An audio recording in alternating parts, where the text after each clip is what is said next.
নমস্কাৰ আপোনালোকক স্বাগতম জনাইছোঁ আজিৰ ভিডিঅ'টোলৈ। আজি আপোনালোকৰ বাবে লৈ আছোঁ এটা অতি গুৰুত্বপূৰ্ণ ভিডিঅ'। আপোনালোকে থাম্বনেইলটো দেখিয়ে গম পাইছে। ইতিমধ্যে আমি কেইবাটাও ভিডিঅ' DLEDৰ ওপৰত দিছোঁ। আজিৰ ভিডিঅ'টো বিশেষকৈ কাট অফ এনালাইচিছ, বিশেষকৈ DLED এডমিশ্যনৰ কাট অফটো কেনেকুৱা যাব, যিটো অনলাইন কাউন্সেলিং হ'ব, সেই অনলাইন কাউন্সেলিঙত কাট অফটো কেনেকুৱা যাব, কোনসকলে চৰকাৰী কলেজত নামভৰ্তি কৰিবলৈ সুবিধা পাব, কোনসকলে প্ৰাইভেট কলেজত নামভৰ্তি কৰিবলৈ সুবিধা হ'ব, আৰু কাট অফটো কিমান তললৈ নামিব পাৰে, সেই গোটেইখিনি কথা আজিৰ ভিডিঅ'টোত আলোচনা কৰিম। আৰু কেনেকৈ আপোনালোকে কম নম্বৰ পালেও এডমিশ্যন পাব, সেইখিনি কথাও আলোচনা কৰিম। লগতে কাট অফ কমাৰো কেইবাটাও কাৰণ আছে, আমি সেই কাৰণসমূহ আলোচনা কৰিম।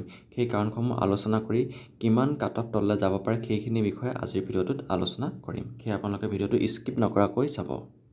যদি আপুনি এজন শিক্ষক হ'ব বিচাৰে বা যদি আপুনি DLED যদি কৰিব বিচাৰে, আপোনাৰ বাবে এই ভিডিঅ'টো অতি গুৰুত্বপূৰ্ণ। লগতে আপোনাৰ ভাইটি ভণ্টি বন্ধু বান্ধৱী যিসকলে DLED এণ্ট্ৰেঞ্চ দিছিলে, DLED কৰিব বিচাৰে, আৰু সেইসকলৰ বাবে অতি গুৰুত্বপূৰ্ণ। আপোনালোকে ভিডিঅ'টো যিমান পাৰে শ্বেয়াৰ কৰি দিব। লগতে যদি আপোনালোকে আমাৰ চেনেলটোলৈ নতুনকৈ আহিছে, আমাৰ চেনেলটো আজিয়ে ছাবস্ক্ৰাইব কৰি ল'ব নাপাহৰিব, কিয়নো আমাৰ চেনেলত শিক্ষা সম্বন্ধীয় DLED, BEd, TET আৰু লগতে অসমৰ যিকোনো চৰকাৰী চাকৰি প্ৰিপেৰেশ্যন সম্বন্ধীয় ভিডিঅ'সমূহে দি থকা হয়, আৰু আপোনালোকৰ বাবে অতি গুৰুত্বপূৰ্ণ। সেয়েহে আমাৰ চেনেলটো আজিয়েই ছাবস্ক্ৰাইব কৰি ল'ব। আহকচোন আজিৰ ভিডিঅ'টোৰ মূল কথাখিনিলৈ আগবাঢ়োঁ।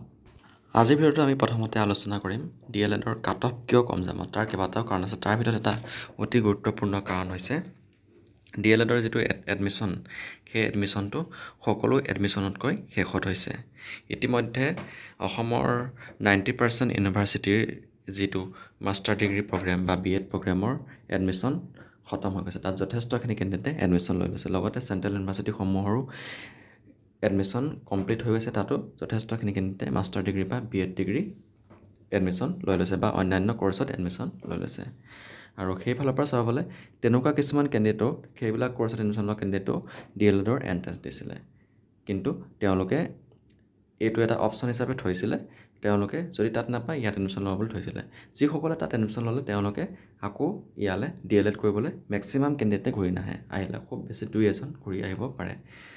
সেয়েহে এইটো এটা কাৰণ DLEDৰ যিটো এডমিশ্যনৰ কাট অফটো কম যোৱাৰ এটা অতি গুৰুত্বপূৰ্ণ কাৰণ। আৰু দ্বিতীয় কাৰণটো হৈছে বৰ্তমান সময়ত যি চাকৰিমুখী হৈছে ছাত্ৰ ছাত্ৰীসকল, চাকৰি যি ঢৌ ওলাইছে, সেই ঢৌৰ কিছুমান কেণ্ডিডেটে এই DLEDৰ এণ্ট্ৰেঞ্চটো এনেই প্ৰেক্টিছ হিচাপে দিছিলে, প্ৰথমবাৰ এণ্ট্ৰেঞ্চ দি চাওঁ বুলি। তেনেকুৱা কিছুমান কেণ্ডিডেট আছে যিসকলে জাষ্ট এণ্ট্ৰেঞ্চটোহে দিছে, কিন্তু তেওঁলোকে এডমিশ্যন নলয়। আৰু তেওঁলোকৰ এটাই মটিভ, তেওঁলোকে আফটাৰ গ্ৰেজুৱেশ্যনৰ পিছত কিছু কষ্ট কৰি চাকৰি এটা ল'ব লাগে, আৰু সেইবাবে তেওঁলোকে এই পৰীক্ষাটো জাষ্ট প্ৰেক্টিছৰ কাৰণে, এক্সপিৰিয়েঞ্চৰ কাৰণে দিছে। তেনেকুৱা কেণ্ডিডেটৰ ফালৰ পৰাও কাট অফ কম যোৱাৰ যথেষ্টখিনি সম্ভাৱনা আছে। নেক্সট, বিভিন্ন ধৰণৰ কোৰ্চ আহিছে বৰ্তমান সময়ত। Integrated BSc BEd, BA BEd, লগতে integrated teacher education program ITEP, এনেকুৱা ধৰণৰ কোৰ্চ কিছুমানতো আমাৰ ছাত্ৰ ছাত্ৰীসকলে এডমিশ্যন লৈছে। সেইফালৰ পৰাও সেইটো এটা অতি গুৰুত্বপূৰ্ণ কাৰণ DLEDৰ যি এণ্ট্ৰেঞ্চৰ ফাইনেল এডমিশ্যনৰ কাট অফ কমাৰ। নেক্সট, ব্যক্তিগত খণ্ডৰ যিসমূহ কলেজ, সেই কলেজসমূহত মেক্সিমাম কেণ্ডিডেটে এডমিশ্যন নলয়, কাৰণ তাত যিটো এডমিশ্যন ফিজ, সেই এডমিশ্যন ফিজটো যথেষ্ট বেছি। সেইবাবে ব্যক্তিগত খণ্ডৰ মহাবিদ্যালয়সমূহত যিটো এডমিশ্যন কাট অফ, সেই কাট অফটো যথেষ্ট কম যোৱাৰ সম্ভাৱনা আছে। ইয়াৰ উপৰিও আৰু এনেকুৱা কিছুমান কেণ্ডিডেট আছে যিসকলে জাষ্ট এক্সপিৰিয়েঞ্চৰ কাৰণে এণ্ট্ৰেঞ্চসমূহ দি থাকে, সেইসকলে এডমিশ্যন নলয়। তেনেকুৱা কেণ্ডিডেটসকলৰ ফালৰ পৰাও যিটো ফাইনেল এডমিশ্যন কাট অফ, সেই কাট অফটো যথেষ্ট কম যোৱাৰ সম্ভাৱনা আছে। এতিয়া কথা হ'ল, যিসকলে এজন শিক্ষক হ'ব মনে প্ৰাণে বিচাৰে আৰু যিসকলে DLED কৰ্চটো কৰিব বিচাৰে, তেওঁলোকেহে এই DLED কৰ্চত এডমিশ্যন ল'ব। সেয়েহে আপোনালোকেও যদি DLED কৰ্চটো বা শিক্ষক হ'ব যদি আপোনালোকে বিচাৰে, তেতিয়া আপোনালোকে মনে প্ৰাণে এই ছিটটো ল'বলৈ চেষ্টা কৰিব। আপুনি যিটো ডিষ্ট্ৰিক্টত এপ্লাই কৰিছে, সেই ডিষ্ট্ৰিক্টৰ ইনষ্টিটিউশ্যনৰ লগত যোগাযোগ কৰি থাকিব। লগতে যিটো ৱেবছাইটটো চেক কৰি থাকিব, আৰু ষ্টেপ বাই ষ্টেপ তাৰ বিষয়ে জানিবলৈ চেষ্টা কৰিব। আৰু যিসকলে প্ৰাইভেটত হ'লেও ল'ব, তেওঁলোকে প্ৰাইভেট ইনষ্টিটিউশ্যনসমূহত খবৰ কৰি থাকিব। সেই ইনষ্টিটিউশ্যনসমূহত কেতিয়াবা কিছুমান ছিট থাকি যায়, তেতিয়া আপোনালোকে তাত এডমিশ্যন ল'ব পাৰিব। সেয়েহে আপোনালোকে যদি কিবা এটা বস্তু পাব বিচাৰে সেইটোৰ ক্ষেত্ৰত অহৰহ চেষ্টা কৰি থাকিব লাগিব, তেতিয়া নিশ্চয় আপোনালোকে সেই বস্তুটো পাব।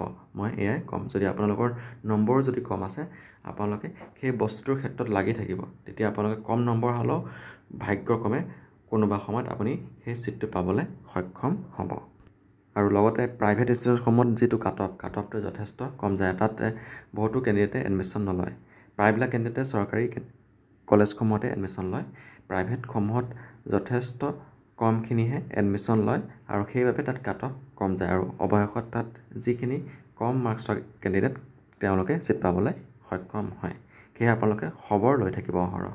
হ'ল আমি নেক্সট কথালৈ আহিছোঁ, এতিয়া ডিষ্ট্ৰিক্ট ৱাইজ কেটেগৰী ৱাইজ কাট অফটো কেনেকুৱা যাব। এতিয়া ডিষ্ট্ৰিক্ট ৱাইজ চাবলৈ গ'লে আপোনালোকৰ ডিষ্ট্ৰিক্টখনত কিমান পোষ্ট আছে, কিমান ছিট আছে তাৰ ওপৰত নিৰ্ভৰ কৰিব। যিসমূহ ডিষ্ট্ৰিক্টত বেছি ছিট আছে তাত কাট অফ তুলনামূলকভাৱে কম যাব, আৰু যিসমূহ ডিষ্ট্ৰিক্টত প্ৰাইভেট ইনষ্টিটিউশ্যন বেছি আছে তাতো কাট অফ কম যাব, কিয়নো প্ৰাইভেট ইনষ্টিটিউশ্যনসমূহত কাট অফ কম যায়। আমি এতিয়া ডিষ্ট্ৰিক্ট ৱাইজ চাব ধৰিছোঁ। ইয়াত বৰপেটা ডিষ্ট্ৰিক্টত ছিট টোটেল 400টা আছে। ইয়াত কাট অফ যথেষ্টখিনি কম যোৱাৰ সম্ভাৱনা আছে। ইয়াত 400 ছিটৰ বিপৰীতে ইয়াত ৰেংক 800লৈকে অহাৰ যথেষ্টখিনি সম্ভাৱনা আছে। ৰেংক 800লৈকে অহাৰ যথেষ্টখিনি সম্ভাৱনা আছে বৰপেটা ডিষ্ট্ৰিক্টত। আৰু বঙাইগাঁৱত 100 আছে, ইয়াত কাট অফ কিছু হাই যাব। তাৰপিছত আহিলে কাছাৰত আছে 150, ইয়াতো কাট অফ হাই যোৱাৰ সম্ভাৱনা আছে। আৰু ইফালে দৰঙতো হাই যাব। ধেমাজিততো 50টা আছে মাত্ৰ, যথেষ্টখিনি যাব কাট অফ। ধুবুৰী এইটো তুলনামূলকভাৱে হাই যাব বুলি ক'ব পাৰি, ইয়াত মাত্ৰ 150টা আছে। আৰু এয়া ডিব্ৰুগড়তো 150টা আছে, ডিমা হাছাও 100টা আছে, গোৱালপাৰাত 200টা আছে, ইয়াত তুলনামূলকভাৱে কাট অফ কম যাব। ইয়াত 200টা আছে যিহেতু ছিট, ইয়াত যিটো ৰেংকটো 350 মানলৈকে যোৱাৰ যথেষ্টখিনি সম্ভাৱনা আছে। ঠিক সেইদৰে গোলাঘাটত 150টা ছিট আছে, গোলাঘাটত 300 বা 250লৈকে যোৱাৰ সম্ভাৱনা আছে ৰেংকটো। তাৰপিছত হাইলাকান্দিত আহিলে এখন প্ৰাইভেট আছে, ইয়াতো কাট অফ আপোনাৰ যথেষ্টখিনি কমেই যোৱাৰ সম্ভাৱনা আছে। 350 মান কাট অফ যোৱাৰ 350 মান ৰেংকলৈকে অহাৰ সম্ভাৱনা আছে। যিসমূহ ডিষ্ট্ৰিক্টত প্ৰাইভেট BEd কলেজ বা প্ৰাইভেট DLEd কলেজ আছে সেইসমূহ ডিষ্ট্ৰিক্টত কাট অফ যথেষ্টখিনি কম যাব। যিসমূহত চৰকাৰী আছে তাত তুলনামূলকভাৱে কাট অফটো কম যাব। এতিয়া কামৰূপত আছে প্ৰাইভেট কলেজ 2খন আছে, ইয়াত 250টা ছিট আছে। ইয়াত কাট অফ যিটো ৰেংক সেই ৰেংকটো 600 মানলৈকে যোৱাৰ যথেষ্টখিনি সম্ভাৱনা আছে। ঠিক সেইদৰে কৰিমগঞ্জতো আছে প্ৰাইভেট 2খন আছে, এখন চৰকাৰী আছে। কৰিমগঞ্জতো 450 মান ৰেংক যোৱাৰ সম্ভাৱনা আছে। কোকৰাঝাৰত আছে প্ৰাইভেট, ইয়াতো 400-450 মান যোৱাৰ সম্ভাৱনা আছে। ঠিক সেইদৰে ইয়াত লখিমপুৰত 200টা ছিট আছে, ইয়াত কাট অফ তুলনামূলকভাৱে কম যাব। ইয়াত আছে 3খন আছে ইনষ্টিটিউশ্যন। মৰিগাঁৱত আছে প্ৰাইভেট এখন আছে আৰু এখন চৰকাৰী আছে। মৰিগাঁৱতো কাট অফ 500 মান পৰ্যন্ত যোৱাৰ যথেষ্টখিনি সম্ভাৱনা আছে। নগাঁৱত আছে যথেষ্টখিনি প্ৰাইভেট কলেজ, ইয়াত যথেষ্ট কাট অফ কম যাব, কিন্তু নগাঁৱত প্ৰায় 600 ৰেংকলৈকে অহাৰ যথেষ্টখিনি সম্ভাৱনা আছে। আৰু এইফালে আপোনালোকৰ নলবাৰীত আছে প্ৰাইভেট, ইয়াত 400 মান পৰ্যন্ত আহিব। ঠিক সেইদৰে আছে শিৱসাগৰ 150টা আছে, শোণিতপুৰত আছে 250টা।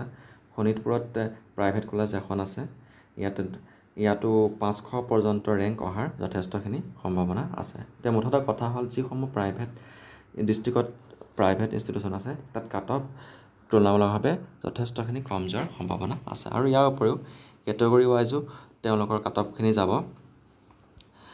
বিশেষকৈ যিসমূহ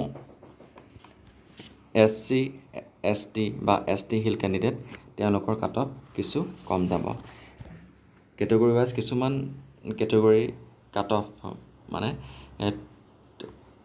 ৰেংক 600-700 পৰ্যন্ত অহাৰ যথেষ্টখিনি সম্ভাৱনা আছে প্ৰাইভেট ইনষ্টিটিউশ্যনসমূহত, আৰু নম্বৰ 25 পৰ্যন্ত অহাৰ সম্ভাৱনা আছে। সেয়া কিছুমান কেটেগৰী যথেষ্ট কাট অফ কম যাব। সেয়েহে আপোনালোকে যিসমূহে DLED এণ্ট্ৰেঞ্চ দিছিলে আপোনালোকে কাউন্সেলিঙত এপ্লাই কৰি দিব।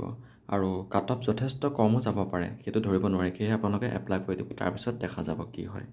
আপোনালোকে প্ৰথমতে চৰকাৰীখন প্ৰিফাৰেঞ্চ দিব, তাৰপিছত লাষ্টত প্ৰাইভেটকেইখন প্ৰিফাৰেঞ্চ দিব। আৰু আপোনালোকে এপ্লাই কৰা ডিষ্ট্ৰিক্টৰ ইনষ্টিটিউশ্যনৰ লগতে ৱেবছাইট চেক কৰি থাকিব। লগতে প্ৰাইভেট ইনষ্টিটিউশ্যনসমূহ যদি আপোনালোকৰ ওচৰে পাঁজৰে আছে সেইসমূহতো আপোনালোকে যোগাযোগ কৰি থাকিব। প্ৰাইভেট ইনষ্টিটিউশ্যনসমূহত কেতিয়াবা কিছুমান চিট খালী হৈ থাকি যায়, সেয়ে আপোনালোকে অহৰহ যোগাযোগ কৰি থাকিব। নিশ্চয় আপুনি DLED পঢ়িবলৈ সুবিধাটো পাব।